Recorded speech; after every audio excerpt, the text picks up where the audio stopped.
Property के चक्कर में बड़े सारे डिस्प्यूट्स भी हो जाते हैं। कई बार तो हमने ऐसे भी किस्से सुने हैं, कई बार हम खबरों में भी पढ़ते रहते हैं कि प्रॉपर्टी के चक्कर में जो है एक भाई ने दूसरे भाई का कत्ल कर दिया।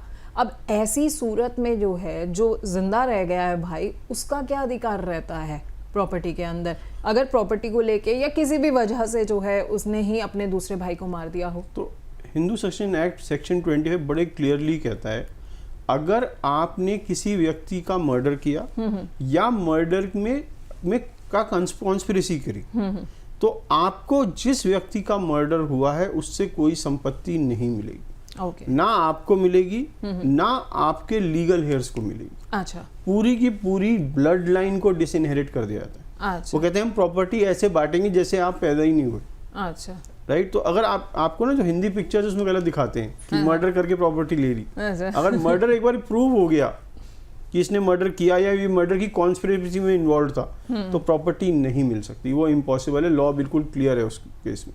Okay. Right. Murder rules right of inheritance. अच्छा। और अगर मान लीजिए कि जिस व्यक्ति का मर्डर हुआ था उसका जो मान लीजिए कि वाइफ प्रेग्नेंट है और बच्चा जो है गर्भ में है, तो उस बच्चे को जो है, जो अभी दुनिया में भी नहीं आया है, उसको बाद में उसकी प्रॉपर्टी का शेयर मिलेगा? तो हिंदूज में एग्जिस्टेंस को प्राथमिकता दी गई है जी।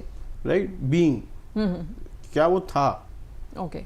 तो था तो राइट। तो अब प्रूफ कैसे होगा? जिस व्यक्ति की मृत्यु हुई उसके 9 महीने के अंदर अगर ये बच्चा पैदा हो जाता है और जीवित पैदा होता है, तो इसको वही राइट मिलेंगे जो बाकी लीगल हेयर्स को मिलेंगे। अच्छा। राइट। तो हिंदूज में एक बच्चा इन वूम्ब, माँ के गर्भ में लीगल हेयर बन जाता है। पैदा होना जरूरी नहीं है लीगल हेयर बनने के लिए। राइट। तो हिंदूज में तो सर्वाइवरशिप है ना, कि you are there, where you there और not, you are there. Okay okay. Right. So basically existence जो है उसी से जो है वो बच्चे का अधिकार बनना जो है शुरू हो जाता है। द मोमेंट वो एक जिंदगी जो है पनपना शुरू हो जाती है। राइट। और बाकी जो भाई बहन बाद में पैदा हुए उनका कोई अधिकार नहीं है। अच्छा। क्योंकि उस टाइम थे नहीं। अच्छा अच्छा। जब डिवीजन हो रहा था उस टाइम आप थे या नहीं थे? तो आप तो थे ना, आपके जो छोटे भाई बहन है उनका थोड़ी अधिकार होगा। ठीक है।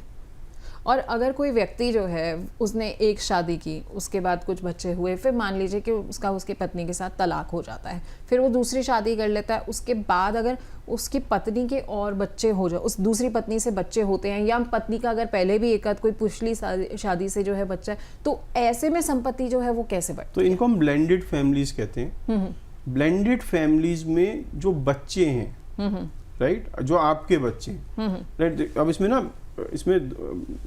3 तरीके के बच्चे आ गए। मेरे बच्चे, उनके बच्चे और हमारे बच्चे। हाँ। 3 तरीके के बच्चे आ गए। मेरे बच्चों का अधिकार पूरा का पूरा है, चाहे वो पहली शादी से है चाहे इस शादी से। ओके। जो हमारे बच्चे हैं उनका अधिकार पूरा है, राइट, क्योंकि वो तो हम दोनों के ही हैं। पर जो उनके बच्चे हैं, जो मेरी सेकंड वाइफ के बच्चे हैं, उनका कोई अधिकार नहीं है, और फर्स्ट वाइफ का कोई अधिकार नहीं। अच्छा।